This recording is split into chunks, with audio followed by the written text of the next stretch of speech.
This whole time, when we've been looking at ethical theories, when we've been looking at various ethical issues and trying to figure out what the right action to do in those scenarios is, we've been kind of presuming that there is an objective right and wrong, that there is a right or wrong thing to do in these situations, that there is some sort of objective standard that we can use to figure out how to be moral people, how to be good people. Well, there are people who think that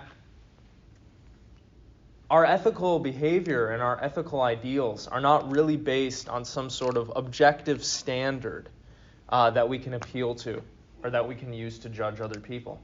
And this is one of the key central problems with doing ethics. This idea that morality is perhaps relative because we see cultures as having different cultural practices and perhaps different moral practices as well. So that's what we're going to be investigating today.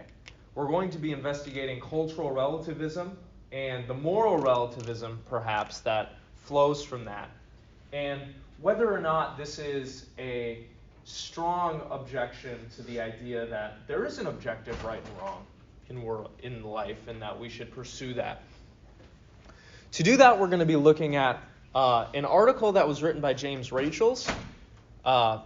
We had the opportunity to look at James Rachels already in this class with his active and passive euthanasia argument. But today we're going to kind of look at a more meta argument about the state of ethics. And that is included in his essay, The Challenge of Cultural Relativism, which I asked you to read for today. So to begin, I'd like to just go over some general notes on what Rachels is doing in this piece and why he thinks that cultural relativism perhaps isn't the knockdown, drag-out argument against ethics that a lot of people think it is. So he's not going to be presenting things here in a neutral standpoint. He is going to be arguing in some sense that morality is not relative. But we'll see what you all think about that as we go through the lecture today. So he makes it clear at the beginning of this piece that his goal is to discuss and analyze the challenge of cultural relativism to the project of ethics.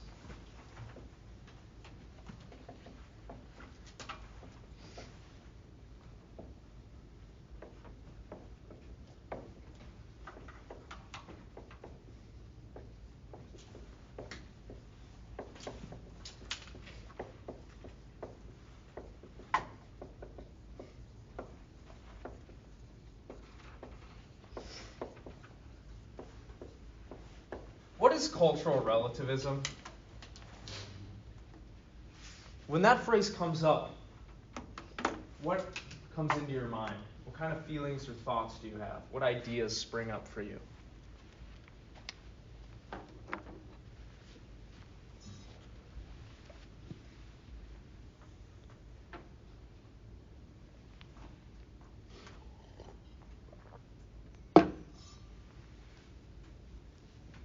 What do you think of when you hear that phrase?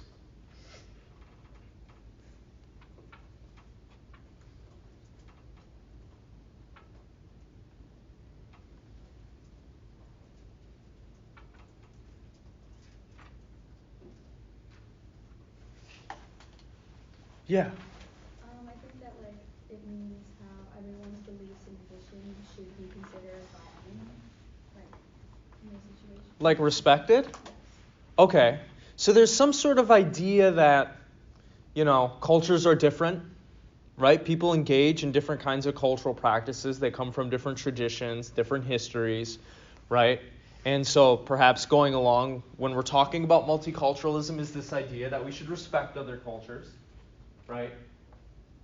The general idea of cultural relativism is that, well, look, societies across the globe are not homogeneous, right? People think and do things differently in different cultures. Now, this alone doesn't really mean much. It doesn't really imply much about how we ought to treat other people or whether or not we can judge other cultures. It's the next step that cultural relativists make that is going to be relevant to our discussion today, which is the idea that because there are different cultures and because people do things differently in other societies, that seems to imply that morality might be relative. That there is not an objective standard of right and wrong, and therefore we don't really have an objective standard of criticizing other people's cultural practices. That's the idea that we're going to be looking at today. And it is that challenge that Rachel's is going to be trying to respond to in this article. So it can be kind of summarized as follows. This, what he calls the cultural differences argument. Some people think that differing cultural practices imply that there is no objective right and wrong, no independent standard for judging other cultures.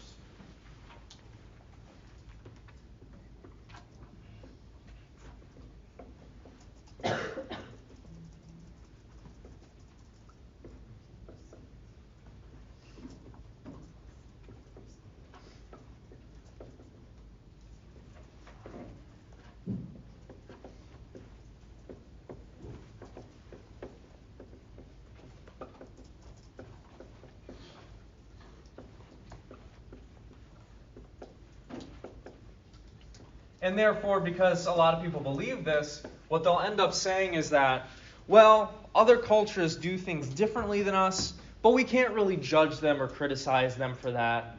That's just the way their culture works. You know, they have a different moral standard than we do.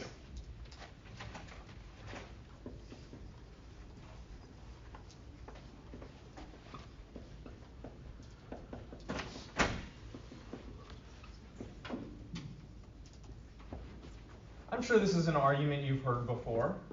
Perhaps it's an argument that you've put forth yourself. It has some sort of intuitive appeal to it. But what Rachel's is going to be doing in this essay is he's going to be trying to show where this kind of argument goes right, but then where it goes wrong, and why people who kind of make this argument are involved in a sort of logical leap that is not supported, he thinks. So he's going to try to explain what is true about the culturally relativist argument, but then also what is false about it, and where he thinks it goes wrong.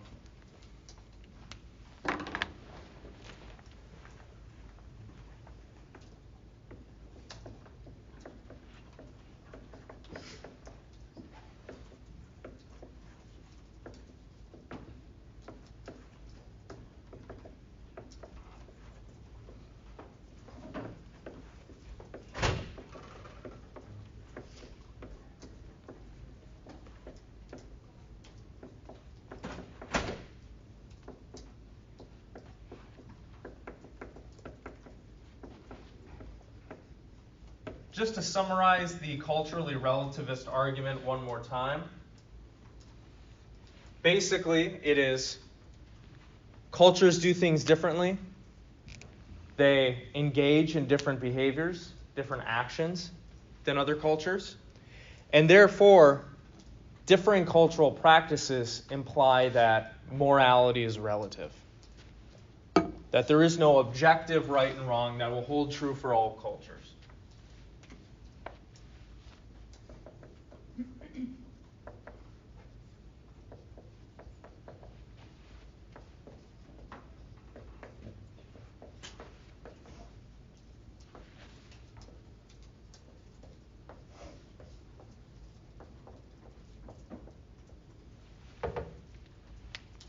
Does anybody have any questions so far?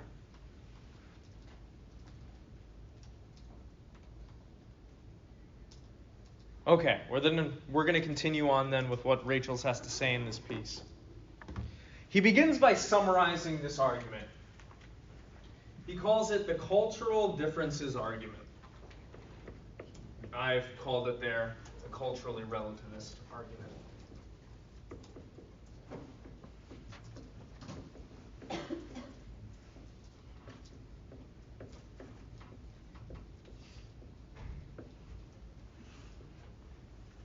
He says, The culturally relativist argument, or rather the cultural differences argument, says that because there is disagreement about cultural practices, and therefore disagreement about what is moral in a certain culture, this implies that there is no objective right or wrong thing to do, but rather what the right or wrong thing to do is in a particular society is relative to the standard of morality that that culture or society has.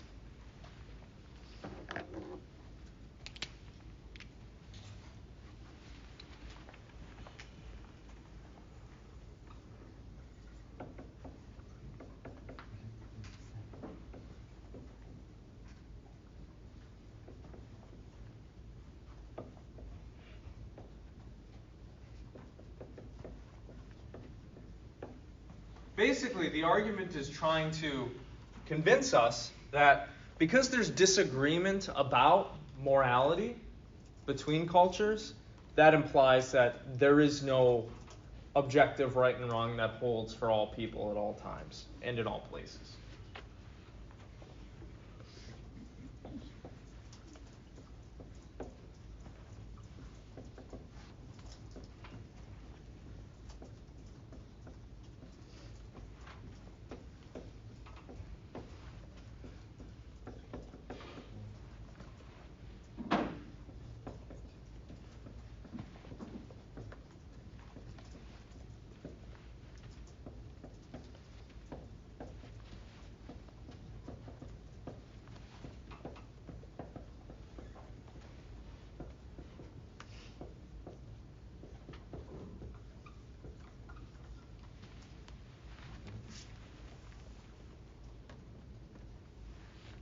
Does anybody here think this is true? Like, yeah, look, cultures differ. They have disagreements about what moral action looks like. Therefore, there is no objective standard that holds for everybody. Really, when we're talking about morality, what we're doing is we're saying that the person is acting morally or immorally relative to the moral standard that their culture has. Does sound right to anybody? It has some intuitive appeal, right? It's clear that there are disagreements about morality between cultures, right? The way we do things in the U.S. isn't going to be the same as the way people do things in India, for example. There are differences in social structures, in classes, in social groups. There's real disagreement about whether something in India is moral or immoral compared to whether doing the same thing is moral or immoral in the U.S., right? Maybe when you go to Japan, it's rude, perhaps immoral, not to bow to somebody when you meet them for the first time, right? Now, we don't do that in the U.S. We wouldn't say that's not rude or immoral not to bow. But you can see that there are differences between cultures, right? And therefore that there seems to be disagreement about what constitutes moral action in different societies. While this argument has some intuitive appeal, Rachel's is quick to note that this argument is not sound. And he's using a technical term here when he's using the word sound. Let's say we had the following argument.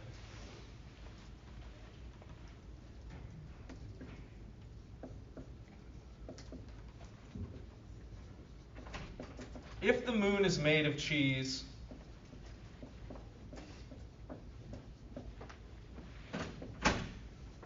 then I'm a pig.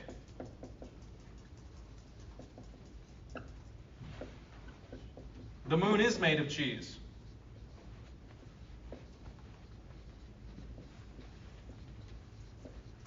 So what's the conclusion?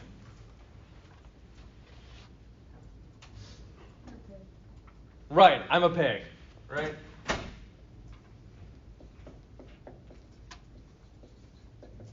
In philosophy, in logic, this is known as a valid argument. Valid because if the premises are true, then the conclusion follows from that. But you've noticed that there's a problem with this argument, right? The premises here are not true, right? The moon is not made of cheese, and it's not true that if the moon is made of cheese, then I'm a pig, right? So this argument would not be sound. It would be valid, but it would not be sound. A sound argument is one that has true premises, and if the premises are true, the conclusion follows from it. So it's valid and the premises are true. Rachel's is making the same objection here to the cultural differences argument. He's saying that the argument is not sound. There's something about the premises, at least, that are not true.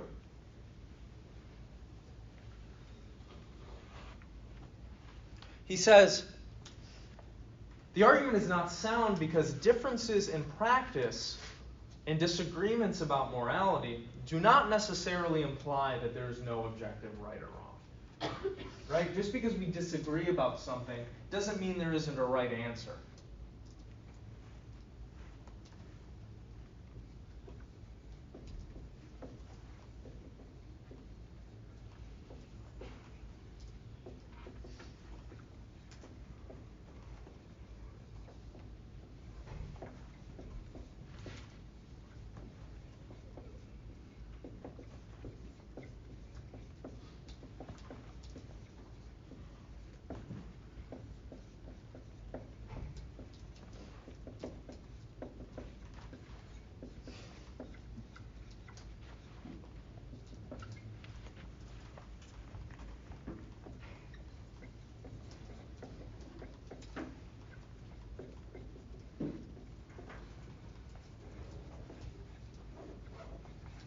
Just because cultures do things differently, just because they have different ideas about what constitutes a moral action, doesn't mean that there isn't an objective standard. Right? There's a leap that's being made there. The existence of differing cultural practices and beliefs about morality does not imply that there's not a right answer, an objective answer when it comes to moral questions. It's a rather uninteresting claim that he's making here, but he breaks it down in the previous section when he looks at the consequences of taking cultural relativism seriously. There are certain consequences that follow from taking this argument seriously and accepting it and taking it on board and living and acting as if it's true. If we took this argument seriously, that there is no objective right and wrong, if we took this argument on board and started living it out, what kind of consequences would that have for our lives? And for what we would be able to do and not be able to do in society?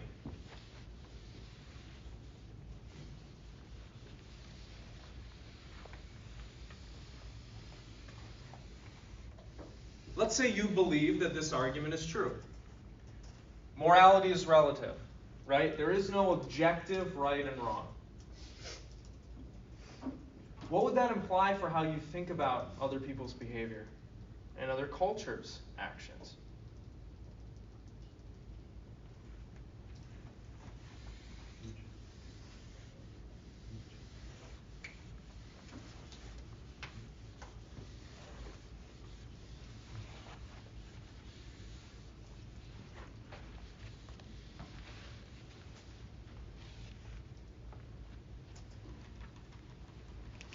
Let's take a concrete example.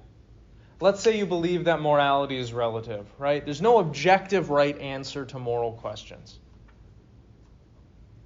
What basis then would you have to criticize female genital mutilation? That's just how they do it over there. It's not objectively wrong, right? It's wrong relative to maybe our moral standard, but our moral standard is just one among many.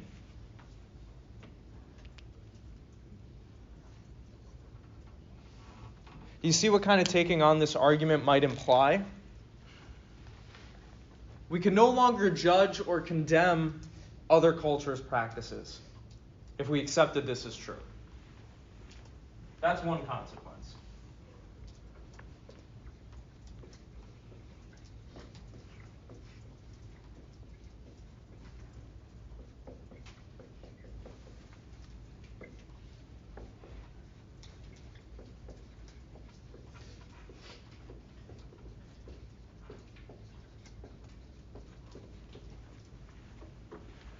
Might as well throw this one out.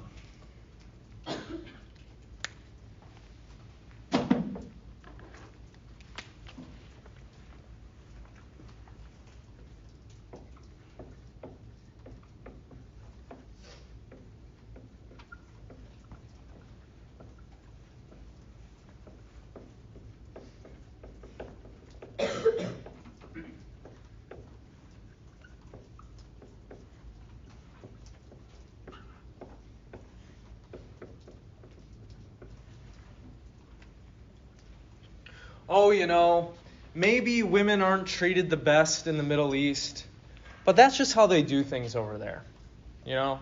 We don't really have a right to condemn or criticize that non-feminist behavior.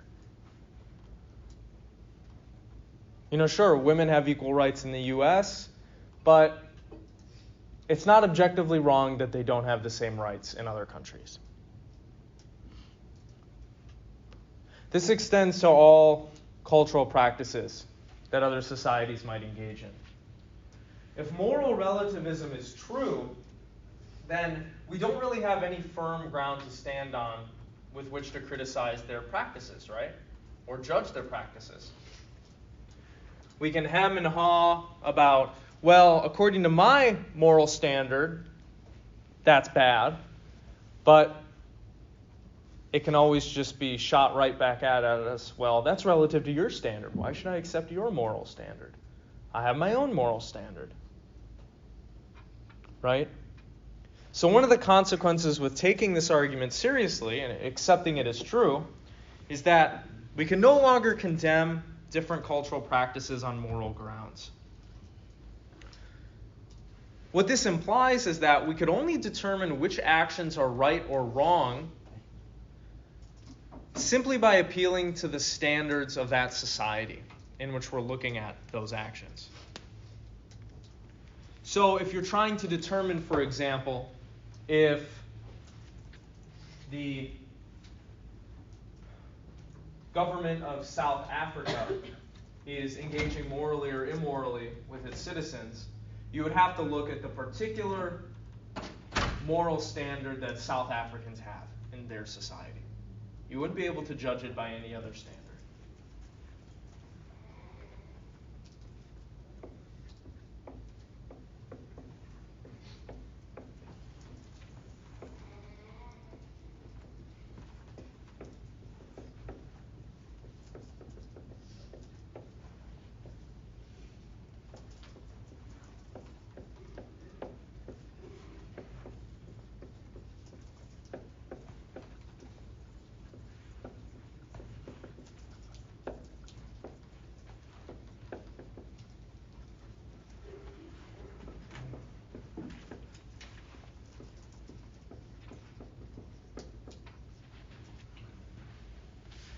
So, if we were ever trying to determine whether somebody did a moral thing or an immoral thing, we could only do that by, looking at the society in which they did this action and comparing their action to the moral standard of that society. There is no overarching objective moral standard that we're all bound to. We would just have to use the moral standard of that society in order to determine whether what they did was right or wrong.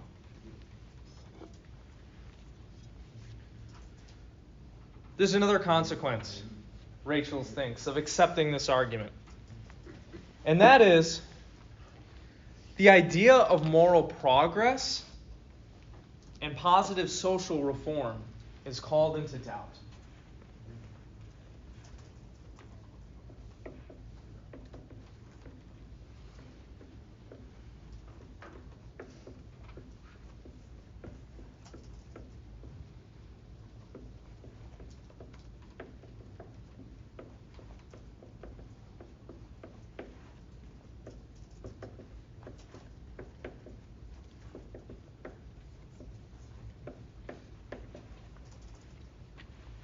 We like to say, for example, that, our society has made moral progress, right?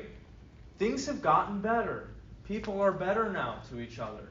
People behave in more humane ways, in more equitable ways, in more just ways.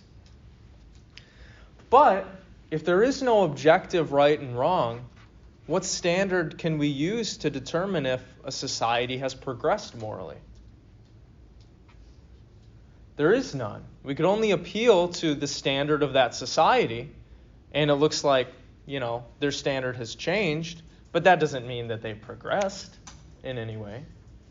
It just means that their moral standard now includes different things and doesn't include other things, right?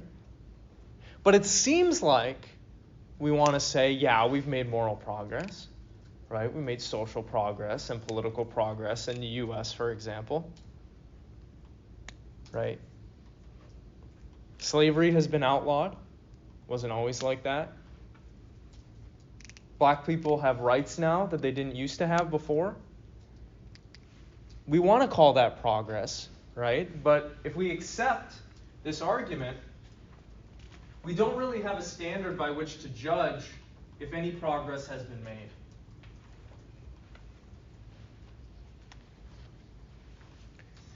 To talk about moral progress being made seems to imply that there's an objective standard that we're getting closer to embodying, right?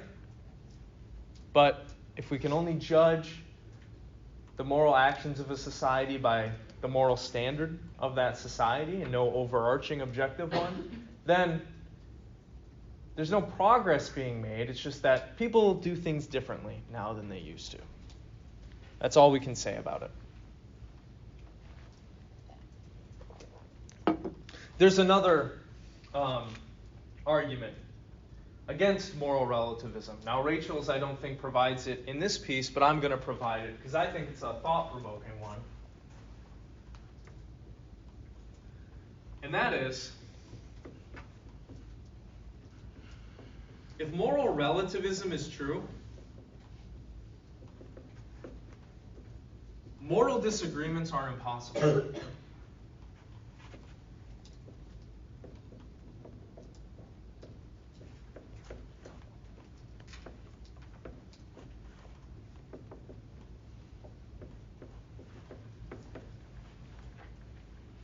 Can anybody try to guess what I'm trying to get at with this? Have you heard this idea before? Let's say you have two people arguing, right? You have Jim and you have Sue. And Jim is saying, murder is wrong. And Sue is saying, no, murder is right. What are you talking about?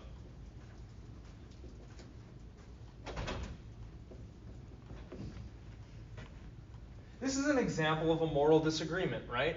They're disagreeing about whether something is moral or not. It seems like we have moral disagreements all the time. With people in class, with our friends, with our parents, probably especially, right? But notice this. Moral disagreements implicitly assume that there is an objective standard that we're both appealing to when we're trying to determine if something is right or wrong. I think that the objective standard says, no, murder is wrong. She thinks, the objective standard says murder is right. But if moral relativism is true, if there is no objective standard outside of us that we can both appeal to, what Jim and Sue are really saying here is that's wrong, according to my moral standard. Right? They're appealing to their own subjective, particular moral standard. But then there's no disagreement happening here. Right? Yes, according to Jim's moral standard, his personal one, murder is wrong. According to Sue's personal moral standard, it is right.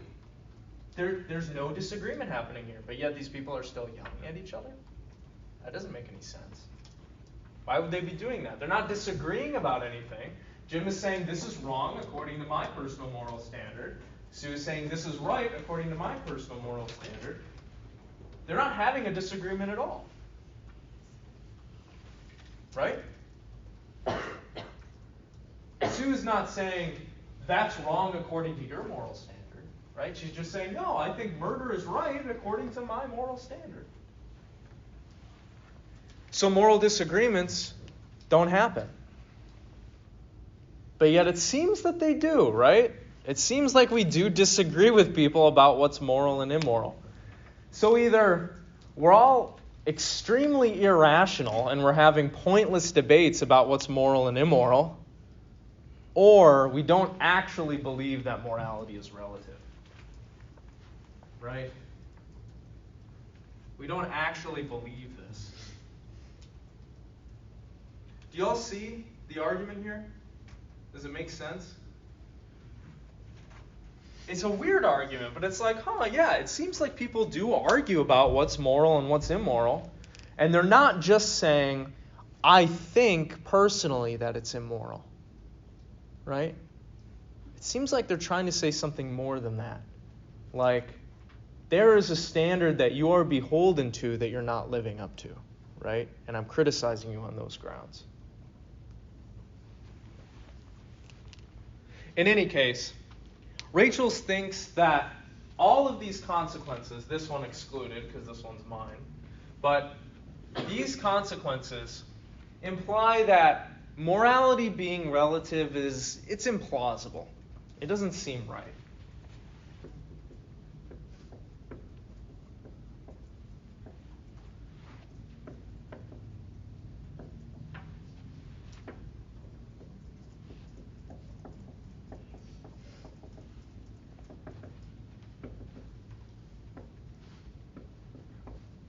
Now, does this mean that we can go around criticizing every other society's cultural practices? Does this mean that we should do that? Does this mean that we should be mean to people who do things differently than us? We should criticize them strongly and heavily every chance we get? What do you think?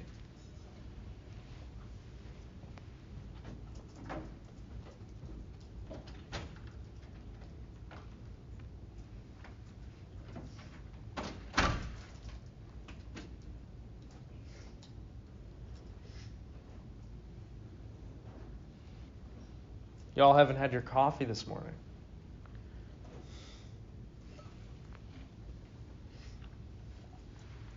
What does this imply about how we should behave to people of other cultures or people of other societies?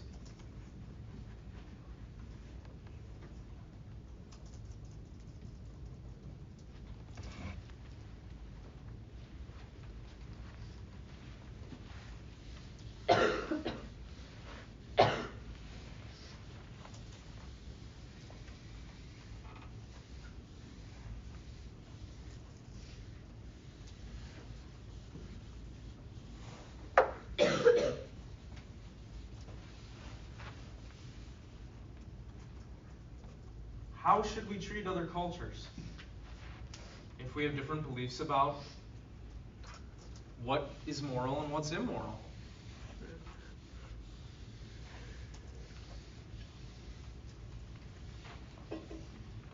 Should we beat them up? Go over there, invade, and take all their stuff? Kill them all? We should respect their cultures and be open to understand them. Okay, so what does respecting their culture look like? I mean, it's not really like judging it, or just trying to understand where they're coming from or like how they got to that point with their beliefs. Do you know what I'm saying? Yeah, maybe seeking to understand how they got those moral beliefs in the first place. Yeah, I mean, I think that would be a good idea for anybody to do, really, in any conversation with someone. Yeah, I was just gonna say like the same thing, like just like they should respect what you believe, because no one believes the same thing. Like everyone's gonna come to an agreement on like this is right, this is wrong. wrong. So like I think just hearing people out and like hopefully them hearing you out, like I think that you don't have to find like an appreciation for it, but you can respect it and just not let it affect you. I mean, at the end of the day, it doesn't really affect you what other people are doing. True. Yeah. Yeah, I mean, generally it's just always a good idea to have conversations with others, right? To learn about where they got these moral beliefs and why they have them. Now, it may seem at first, when you're talking to people who come from a different cultural background than you, that there is a wide gap between the things that you believe are moral and the things that they believe are moral. But one of the things that Rachel does near the end of this piece is he tries to convince us that there really is less moral disagreement than it seems when we look at other cultures. He says, customs and cultural practices, first of all, they do not imply differences in morality. And if we interrogate them further, what we end up seeing is that it seems like even other cultures have the same foundational moral values that we do.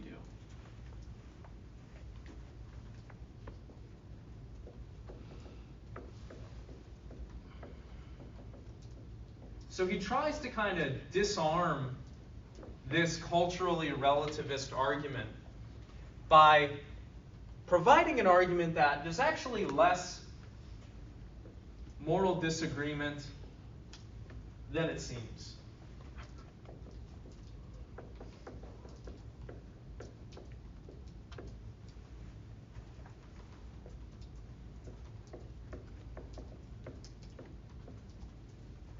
First of all, just logically speaking, differences in cultural practice do not imply differences in morality. This was the sound idea that we were getting at before.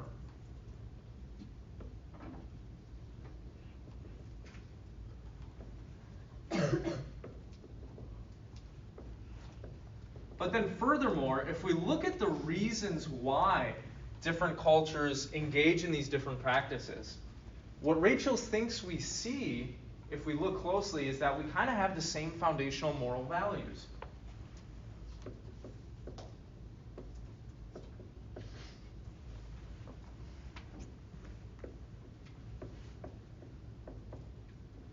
Cultures will disagree about what constitutes moral actions, but not so much in what our foundational values are.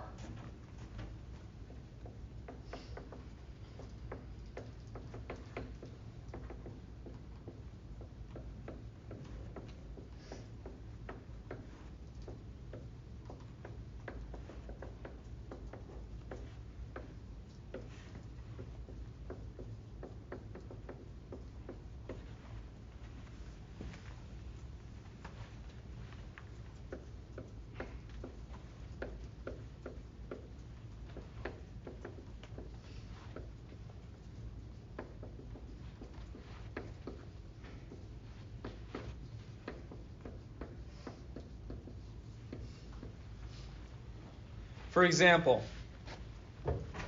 we can think of human sacrifice in the Americas, right?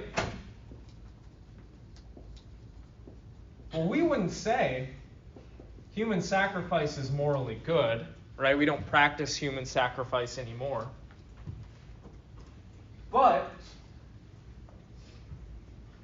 perhaps we kind of have the same foundational moral values that the cultures that engage in this practice had. For example, trying to do things for the public good. Why did these cultures engage in human sacrifice? Well, perhaps to placate the gods, to ensure a good harvest, to make sure that their society could survive, right? Those are all things that we believe, right? We want a good harvest. We want our society to survive. We value community and the health of our community. Or how about female genital mutilation? That's not something that we really practice in the West. But why do cultures, say, in Africa and the Middle East practice that? Why do they do it? Does anybody know?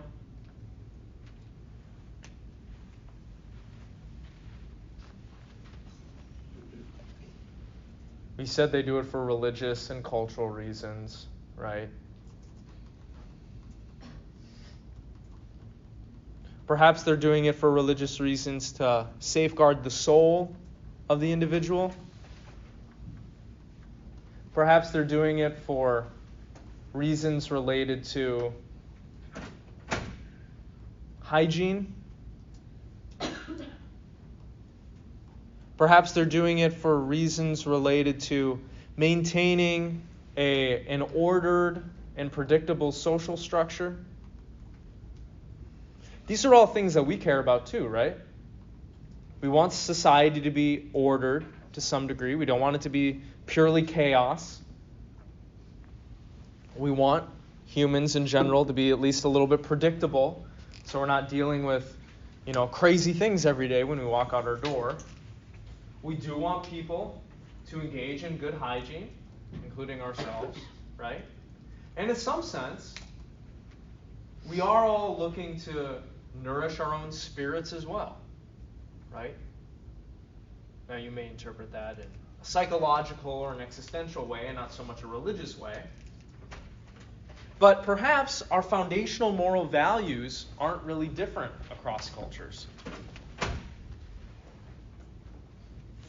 Let's look at one more example. Infant sacrifice that I've alluded to before in this class, that some Eskimo groups engage in. If there's not enough food for the family, an Eskimo family might take out their newborn and leave them in the snow to die. Now, this is something that we don't practice in the U.S., really. But you can see what motivates that kind of action, right? They're looking out for the rest of the family. They're trying to protect the rest of the family to make sure that everybody else has enough to eat and survive and make it through the winter. This is all a value that we share as well, right? We care about our family. We are looking out for our family. And sometimes we make sacrifices necessary to ensure the survival and the safety and the health of our family, right? So maybe the form that our actions take might differ from culture to culture, but perhaps we kind of have the same foundational moral values. Maybe. Maybe not, but it's something that Rachel's is trying to convince us of here.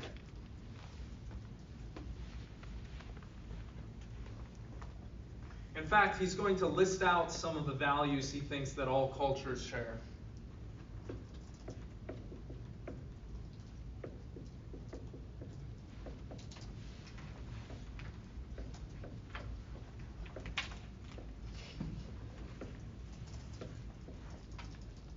He thinks that all surviving cultures and societies have the same core values.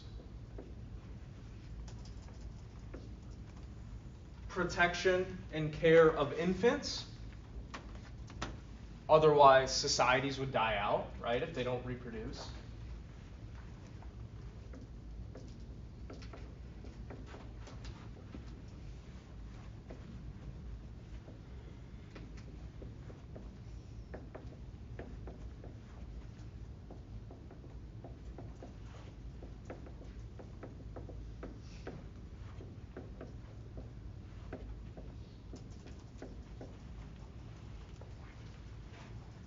There's some sort of value that we have that's related to honesty or telling the truth, right?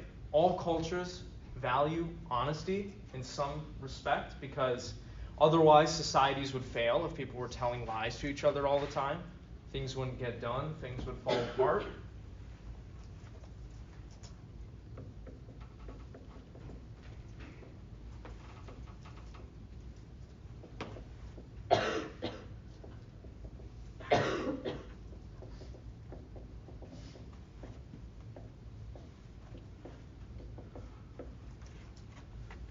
And finally, we can say that all cultures, all societies in general have a prohibition against murder.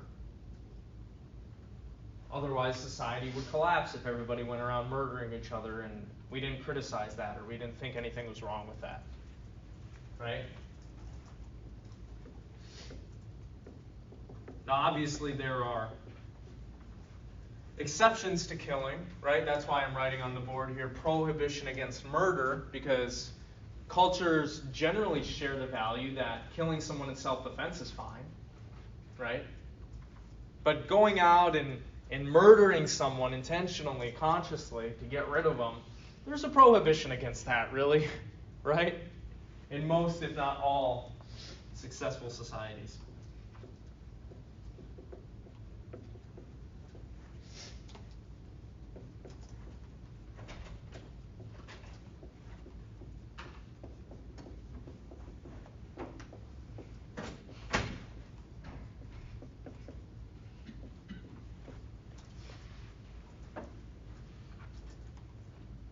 Rachel's basic point is that, in general, societies share the same moral values and they have the same moral rules because such rules are required for society to exist. Without certain foundational shared rules, societies would die out or they would fail.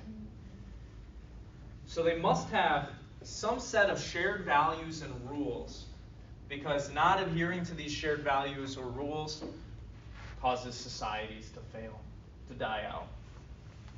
So there must be some subset of values and rules that all societies share.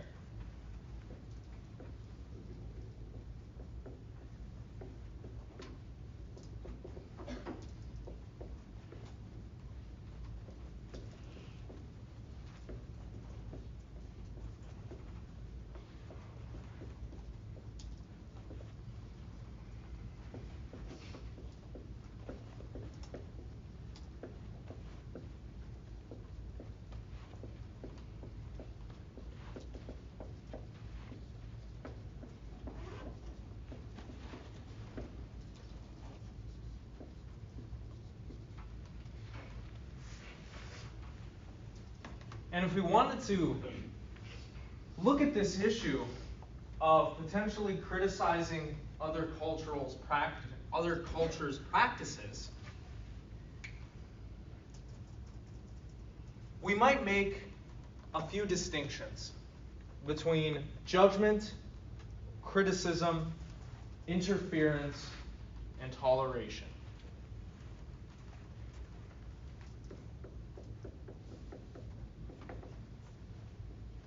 These things are all different.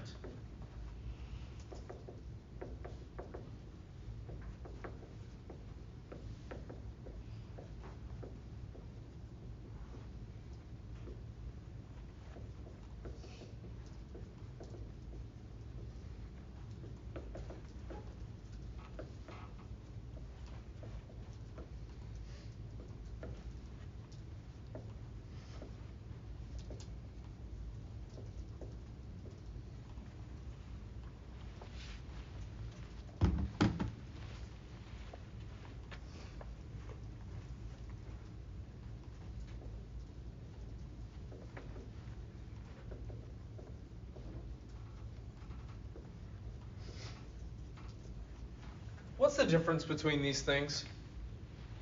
What do you all think? What's the difference between a judgment and a criticism?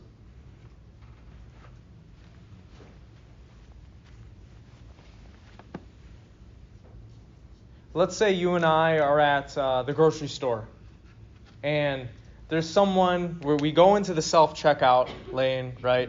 And there's somebody who's moving really slowly. I mean really slowly, like a turtle. And we're waiting there for like 5 minutes for this person to ring through their 5 things. If I said, this person's moving a little slowly, what is that? What have I just done?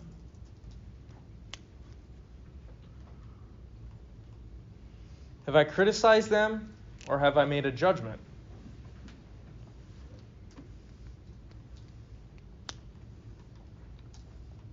Let's make it even easier. Let's say I didn't even say anything. Let's just say I thought this in my head. The person's moving a little slow. What have I just done there?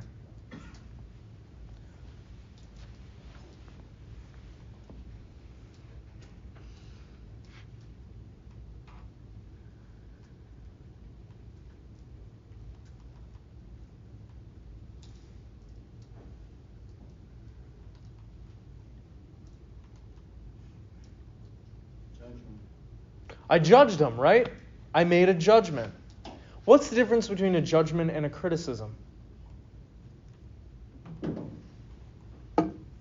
Maybe we could say a judgment is something like an evaluation. We make judgments all the time. That door is open. That door is closed. It is 39 degrees out. This table is hard. She's wearing a nice sweater. Right? These are all judgments. They're evaluations of phenomena. What's a criticism? How does it differ from a judgment?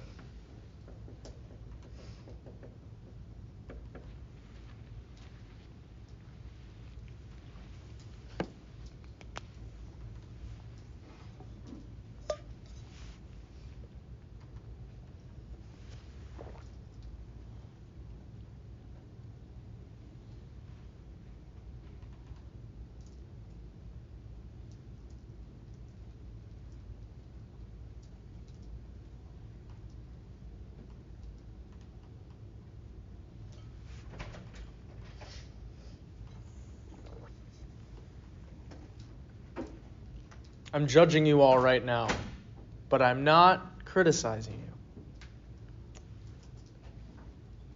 What's the difference?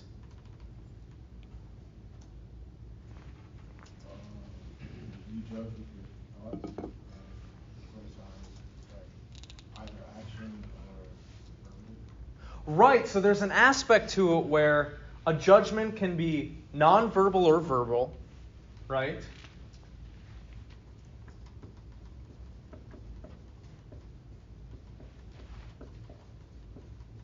A criticism is normally verbal, or it's written, right?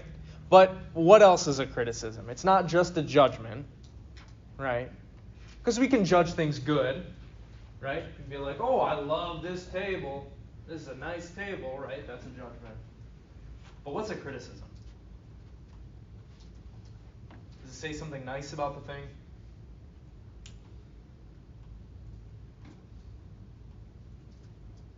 Kind of like an attack on the thing, right? In some small sense, right?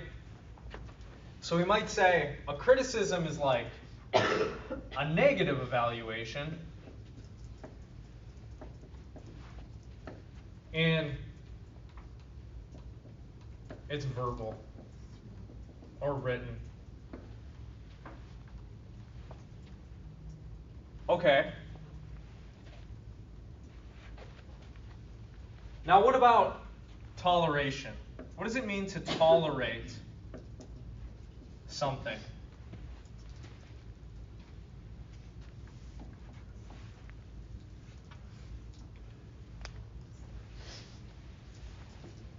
Yeah. I just deal with it, just let it happen, try not to let it get to you. Right, you let it happen, right? You don't interfere with it, right? If you tolerate something, does that mean that you love it? Does it mean that you hate it? You're just kind of letting it happen, right? You're taking like a hands-off approach. You're letting it do its own thing, right? So you might say toleration is, I don't know, something like engaging with something in a let it be way, right? So we can tolerate other cultural practices. Perhaps we don't always want to tolerate other cultural practices, though, right? This is where interference comes in.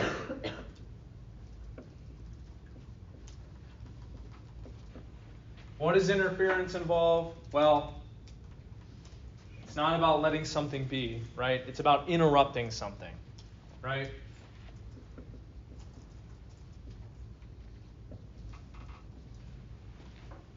When it comes to thinking about other cultures, practices, and beliefs, these are all things that we could do, right? We could judge the practice or the belief, we could criticize it, we could tolerate it, or we could interfere with it. And these are all different from one another, right? In little nuanced ways. I would say we can't get away from judging things. We can get away from always verbally expressing our judgments, right? Just because you see something as bad or you see something that you don't like, that doesn't mean you have to tell everybody about it, right? Similarly, because criticism is normally verbal or written, it's within our control, right, to not unduly criticize things. Now, perhaps there are things that we should criticize. Should we criticize female genital mutilation?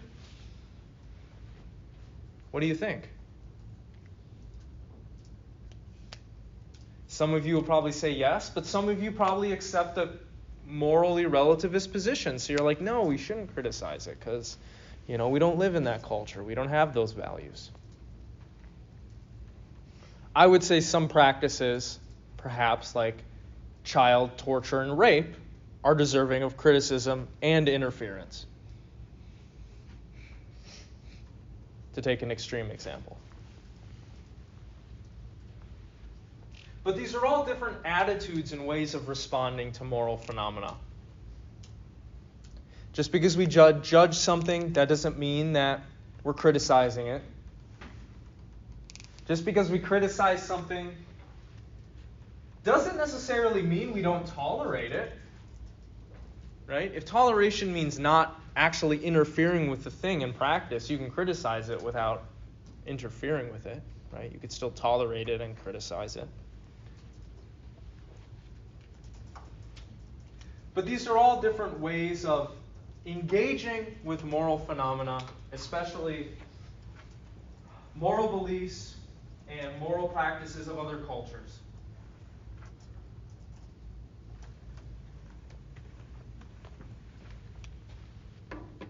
It's important that we understand the distinctions between these things because even if moral relativism is true, for example, that would have different things to say about whether or not each of these is justifiable.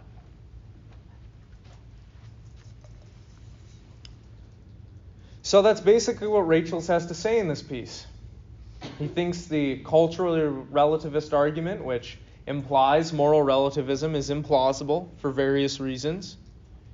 He thinks that when we're dealing with other cultures, we should hold these attitudes and ways of responding to cultural practice and belief in a certain balance.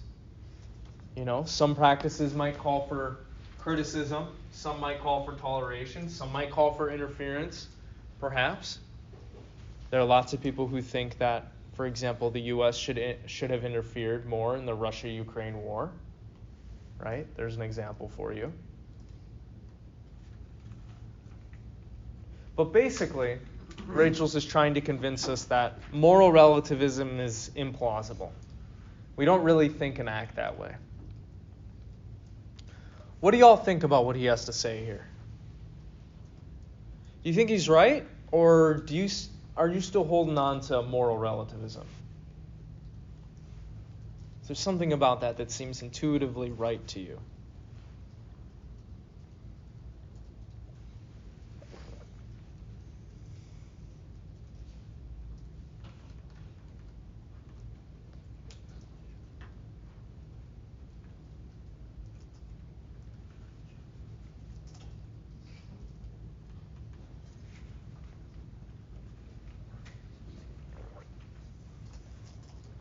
What do you personally believe, folks?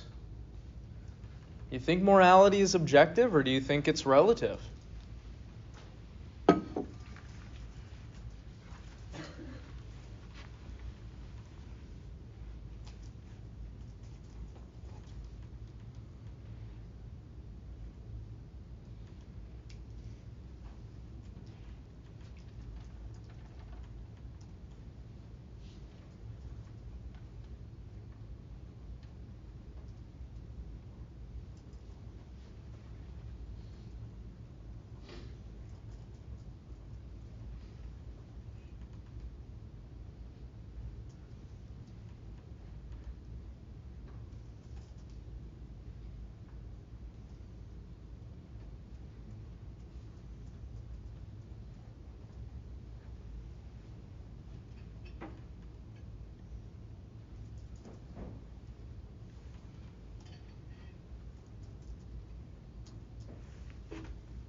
Yes.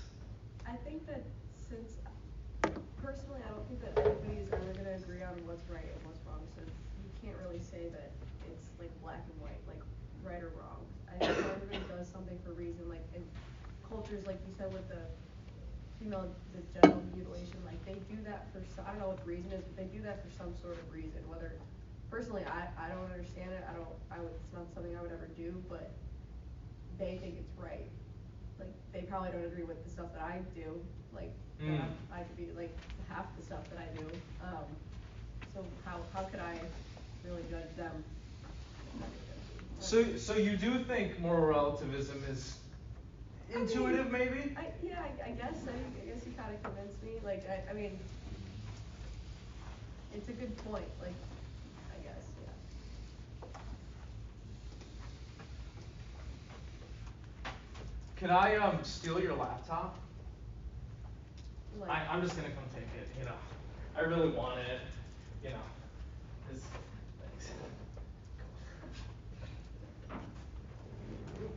I think I might sell it. You know, make some money. okay. Yeah, it's not the best. I could work with it. Now, can you criticize me for that? I mean, I can come take your phone and go sell it if I wanted to. You could. Yeah, you could. Do you think it's right? Maybe that's a better question.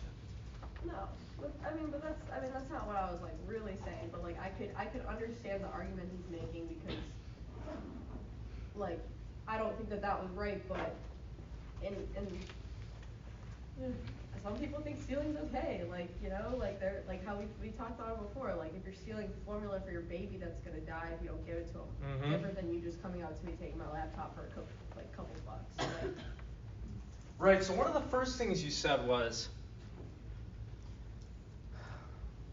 well, there are a few different things, but one of them was morality is not like black and white, right? It seems pretty gray in some instances. So we can distinguish kind of two claims within that one. The first one is,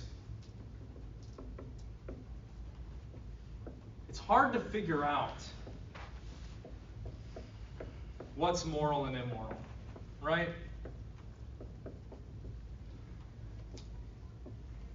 Now, I think a lot of people believe this. But the next thing that could be implied by this statement is, well, there is no objective right and wrong.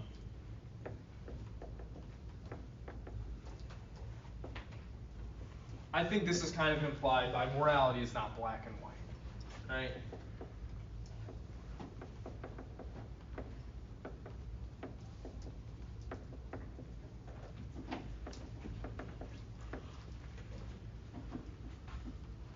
Now, this is something that even moral realists and people who think that morality is objective and universal will believe.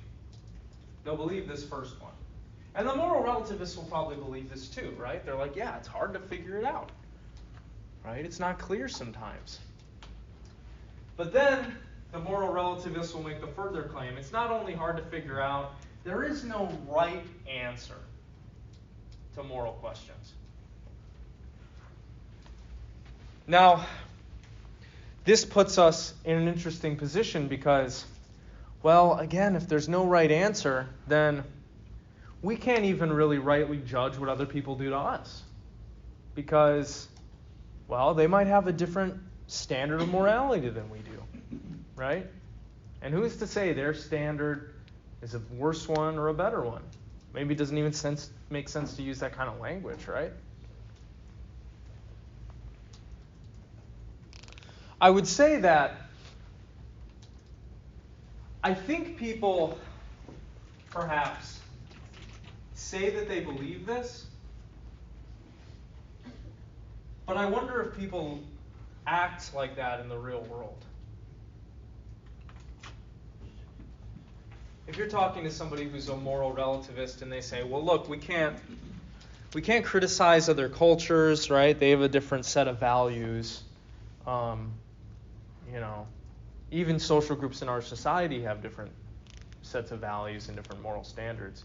If you go and try to take their stuff, they're probably going to fight you, right? Either in court or physically.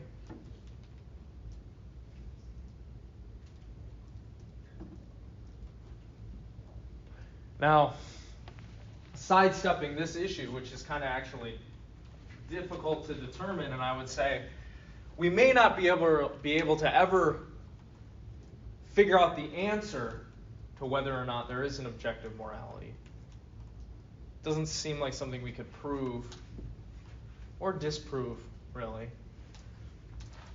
Perhaps what I think is a more interesting question is, how do we do this stuff properly in the kind of multicultural, pluralistic, diverse society in which we live?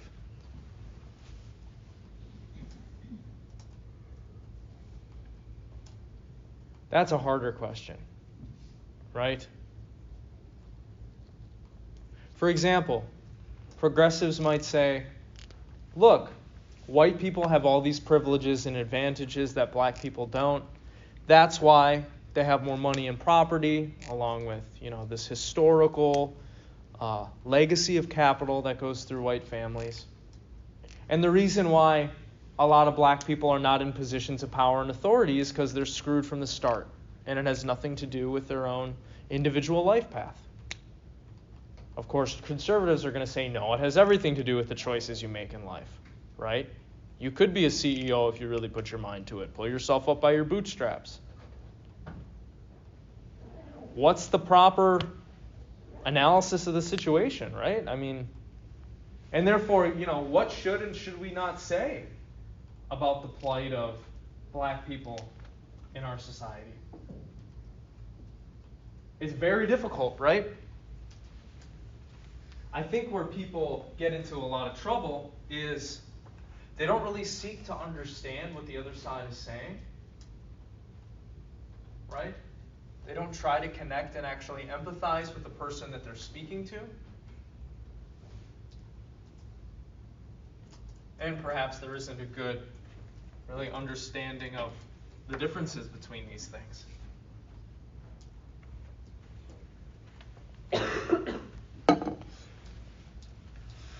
Does anybody have any final comments on this? Any questions, concerns? All right, I'll let you go then.